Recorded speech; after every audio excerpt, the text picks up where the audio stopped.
What is going on, guys? My name is AJ3FIFA and welcome to the 5th installment of Andy's Auction Advice. Today we're going to be talking about a technique I've named Low Max Bid, High Buy Now. Now, this technique is very similar to the 1-2-3 method, which is already up on YouTube. I did have a little search to try and find it and link the original video, however, I haven't been able to find it, but anyway, let's crack on with what I do.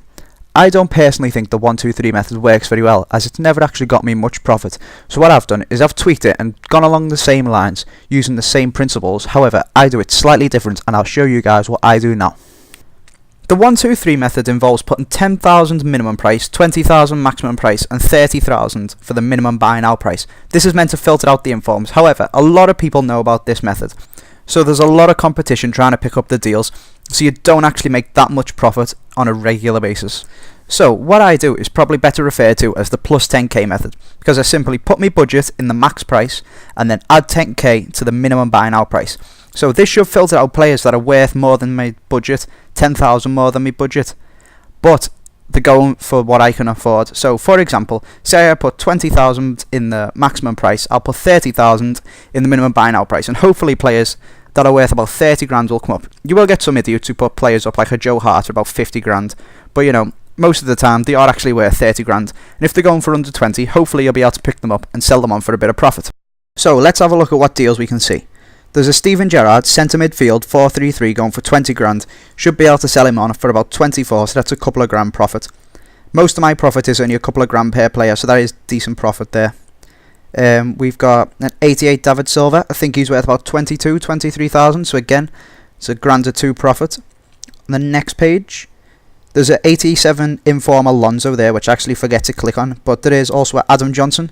He's got 2 hours left, but you can always add him to your watch list and come back a couple of hours later, and he's worth about 35 grand, so hopefully you could make some decent profit on him if you came back and bidded on him at the end. A thing to bear in mind, guys, is this works for any budget, so I've said it's a plus 10k technique. However, if you've only actually got 10k, you can put in 5 grand in your max price and put 7.5 in the minimum buy now price, and hopefully pick up players that are worth about 7 grand.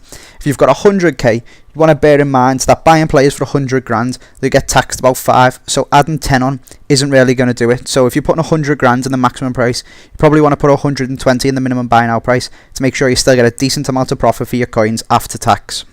Now, just as an example that you don't have to do it with 20 grand and 30 grand, I'm going to do it again here, and I'm going to put 40 grand in the maximum price, and I'm going to put 50 grand in the minimum buy now price. So hopefully pick some players up that are worth about 50-60 grand for under 40.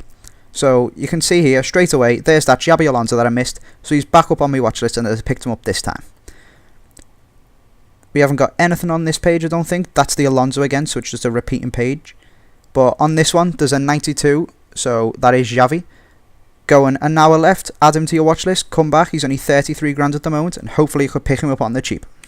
Now, I haven't actually got any examples of me picking up a player on the cheap using this method and then selling them on for profit, but trust me guys, it does work. I've used it a lot. I just haven't got any because I haven't really been into me trading at the moment. I've been spending a lot of time making videos for you guys, and I've also just blown all of my coins, about 600 to 700k, building a new team last night, so I'll show you that now. Yeah, here it is. It cost me about 400 grand alone just for Messi, and then I've got Ibra and El Shaarawy as well, so they are quite expensive. You'll see I've got 145 grand left, but I have got a hole in the centre of midfield, so I'll be going out and picking up Iniesta for about 120k, so I'll only be left with about 25k. So that brings me on to my next topic.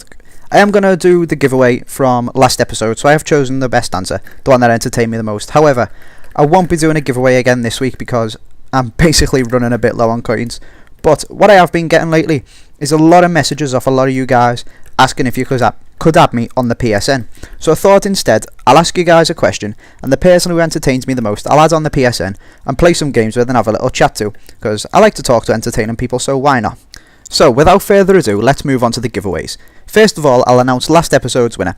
There were a lot of funny answers and loads of them did give me a good chuckle. However, there can only be one winner, so I will be inboxing them, and I'll show you all the funny ones now and then show you which guys won. I'm not usually into all the Heskey jokes and the Andy Carroll jokes, but this one did give me a good laugh. Roses are red, Heskey is black, prepare your anus, he's going to attack. Another one that entertained me and I thought was very true was this. Owen Hargreaves, as he scored a bicycle kick with him and a free kick, but he gets injured every fucking game. And that is true, because he is very good in real life, but he's always crippled. However, there can only be one winner, guys, and today's winner is 77 Metallica. He said his hidden gem is Xander Diamonds because, well, isn't it obvious? Okay, I'll explain. It's because he's called Xander. That did make me laugh, and I loved a nice little bit of sarcasm in there. So I did say before that I will be adding people on the PSN, so I will message you, mate, and you can take the 10k if you want, or if you're one of them people who's been messaging me asking for games, I'll add you on the PSN instead if you want, and we can play some matches. So just have a little think about what you prefer, and let me know when I message you. Now, today's question is, I want to know, who do you support, and what's the funniest or weirdest thing you've ever seen while you were at a match? Comment your answers below, and I'll announce the winner in the next episode and add you on PSN, and we can play some FIFA. There's only one more thing that I need to say, and that's my last video hasn't got that many views, and I've asked around a few people, and apparently it didn't hit sub boxes. So if you're seeing this one, which obviously you are because you're watching it, make sure you go back and have a look at that one. It was a tip on how to not play in the rain when you're playing an Ultimate Team. If I manage to work out this YouTube video editing shit, I will put a little link box to it. If not, check the description, it'll be in there. I've been AJ3FIFA, guys. Do be sure to go and follow me on Twitter. Thanks for watching, subscribe, and stay tuned for more.